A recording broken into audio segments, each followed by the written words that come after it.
Good morning, everyone. So, today we will discuss what we had done previously in our chapter number 6 changes around us. इस chapter में हमने क्या पढ़ा है उसके बारे में हम डिस्कस करेंगे.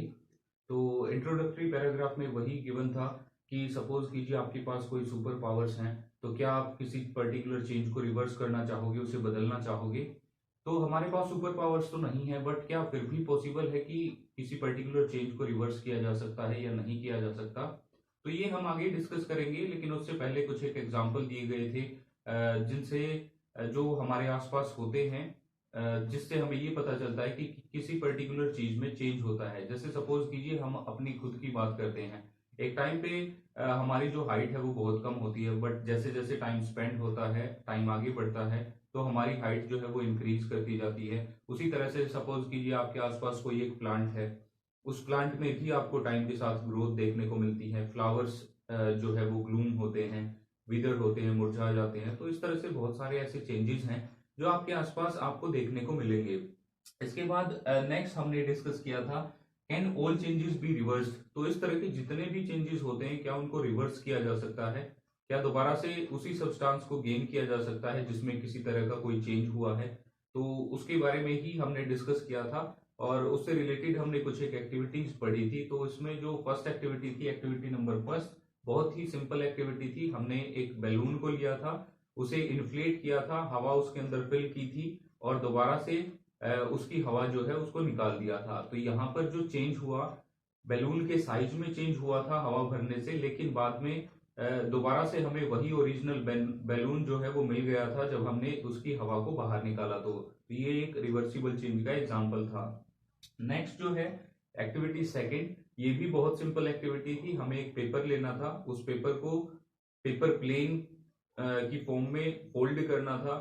उसके बाद जो हमें पेपर मिलता है, जो पेपर प्लेन मिलता है, उसके बाद खेलने के बाद उसे दोबारा से रीफोल्ड कर देना था, रिमाउल्ड कर देना था, जिससे आपको दोबारा से आपका जो पेपर है वो मिल जाता है. तो ये जो चेंज हुआ था पेपर के साइज में, जब हमने उसे एरोप्लेन की फॉर्म में चेंज किया, तो इसे भी रिवर्स किया जा सकता है. तो ये भी रिवर्सिबल चेंज का एग्जांपल था. एक्टिविटी थ्री भी जो है वो काफी सिंपल एक्टिविटी है. इसमें आपको बेसिकली करना क्या है, आपके पास जो डफ है उससे एक रोटी जो है वो रोल आउट करनी है. जो आटा होता है आपके पास गुथा हुआ, उसमें से एक बॉल निकालनी है. बॉल निकालने के बाद उसको एक रोटी की शेप जो है वो आपको प्रोवाइड करनी है. सपोज कीजिए आपको शेप पसंद नहीं आती, तो आप क्या करोगे, उसे दोबारा से बॉल में कन्वर्ट करोगे और दोबारा से एक रोटी जो है उससे गेट कर लोगे. तो यहाँ पर भी आप क्या कर सकते हो, रोटी रोल आउट करने के बाद दोबारा से डफ की जो बॉल है उसे बना सकते हो. तो ये भी एक रिवर्सिबल चेंज का एग्जाम्पल था. एक्टिविटी 4, 5, 6 जो है वो एक्टिविटी फर्स्ट, सेकंड और थर्ड से ही रिलेटेड थी, लेकिन वो थोड़ी सी डिफरेंट थी. जैसे एक्टिविटी 4 है, इन्फ्लेटेड बैलून आपने गेट किया, लेकिन उसके बाद उसको बर्स्ट कर दिया with the help of a needle. तो क्या आपको दोबारा से इन्फ्लेटेड बैलून मिल सकता है? नहीं मिल सकता, क्योंकि आपने उसको फोड़ दिया है, उसके अंदर जो है एक छेद कर दिया है. तो अब अगर आप उसके अंदर हवा फिल करोगे तो हवा उसके अंदर फिल नहीं होगी. तो इस चेंज को रिवर्स नहीं किया जा सकता. नेक्स्ट एक्टिविटी 5 में हमने क्या किया था, एक पेज से पेपर जो एरोप्लेन होता है उसकी शेप को कट कर लिया था. अब शेप कट करने के बाद क्या दोबारा से आपको सेम पेपर मिल सकता है? नहीं मिल सकता. तो ये भी जो एक्टिविटी थी, ये भी आपकी एक इरिवर्सिबल चेंज का एग्जांपल थी. एक्टिविटी 6, ये भी आपकी डफ से रिलेटेड है. डफ से आपने रोटी को रोल आउट किया, फिर उस रोटी को बेक कर दिया, पका दिया आपने. तो क्या पकाने के बाद दोबारा से डफ मिल सकता है? नहीं मिल सकता. So it was also an example of A irreversible change. तो यहाँ पर जो फर्स्ट, सेकेंड, थर्ड एक्टिविटी है, इनसे हमें जो ओरिजिनल सब्सटेंस है वो दोबारा से मिल जाता है. तो ये रिवर्सिबल चेंजेस का एग्जांपल थी. और ये जो एक्टिविटी 4, 5 और 6 हैं, इनसे हमें ओरिजिनल सब्सटेंस दोबारा से नहीं मिलता और यहाँ एक नया सब्सटेंस बनता है. तो ये सारी जो एक्टिविटीज थी, ये एग्जांपल थी किसका? इरिवर्सिबल चेंजेस का. और इन्हीं के बेसिस पे जो आपके चेंजेस हैं उनको दो कैटेगरीज में डिवाइड किया जा सकता है, रिवर्सिबल चेंजेस और इरिवर्सिबल चेंजेस.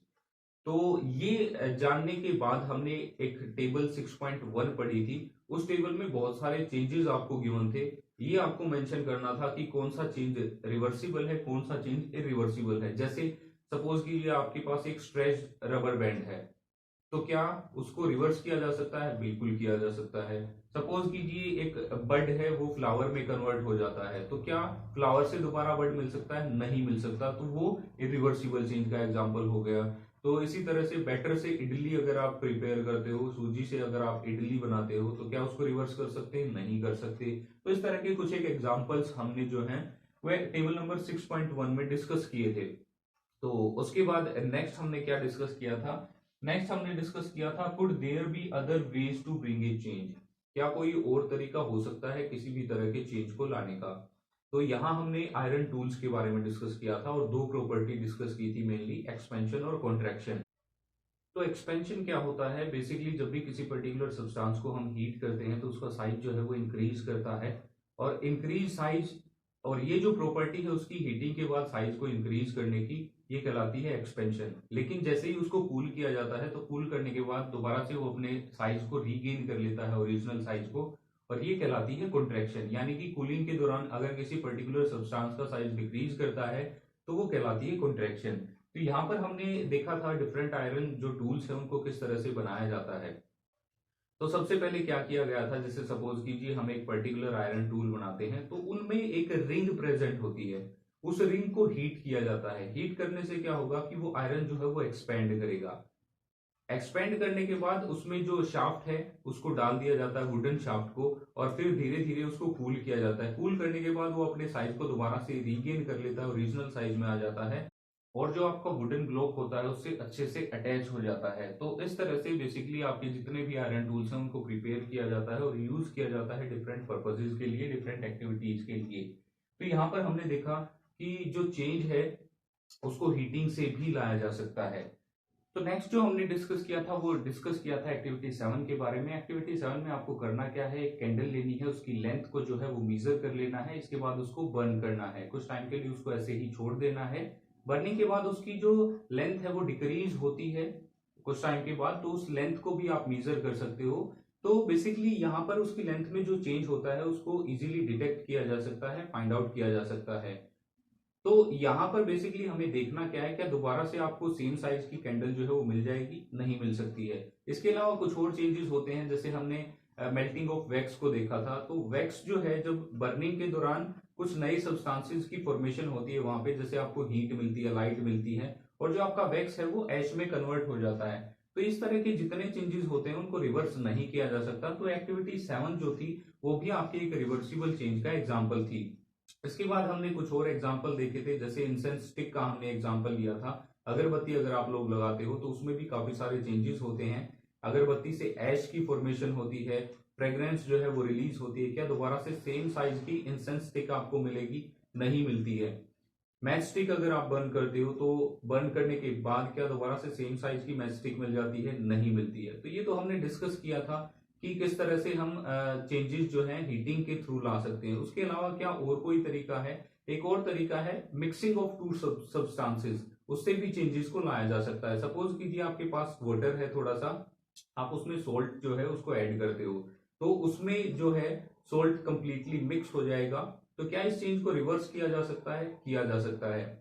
तो इसमें बेसिकली करना क्या होगा, आपको हीट करना होगा उस सॉल्यूशन को, वाटर जो है वो इवेपोरेट हो जाएगा और लास्ट में आपको सॉल्ट जो है वो मिल जाएगा। तो इस तरह से दोनों सब्सटेंसेस को अलग कर सकते हैं। ये आप चैप्टर 5 में भी पढ़ोगे, सेपरेशन ऑफ सब्सटेंसेस में।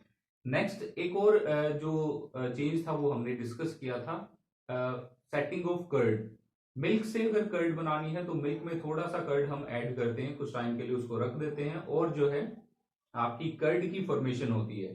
तो इस तरह से यहां भी एक नया सब्सटेंस बनता है, और जो कर्ड है उसको रिवर्स नहीं किया जा सकता, दोबारा से में गेट नहीं कर सकते, तो वो भी आपके एक इरिवर्सिबल चेंज का एग्जांपल था। तो बेसिकली चेंजेस जो है हीटिंग और मिक्सिंग इन दोनों तरीकों से भी गेट किए जा सकते हैं। तो यहाँ हमने बहुत सारे चेंजेस के बारे में डिस्कस किया, फाइंड आउट किया कि उनको दो कैटेगरीज में डिवाइड कर सकते हैं, रिवर्सिबल और इरिवर्सिबल में। तो नेक्स्ट जो आपकी हायर क्लासेस होंगी वहां कुछ और तरीके आप लोग पढ़ोगे, कैसे डिफरेंट चेंजेस को ग्रुप किया जा सकता है। So that was all about chapter number 6. Thank you and have a nice day.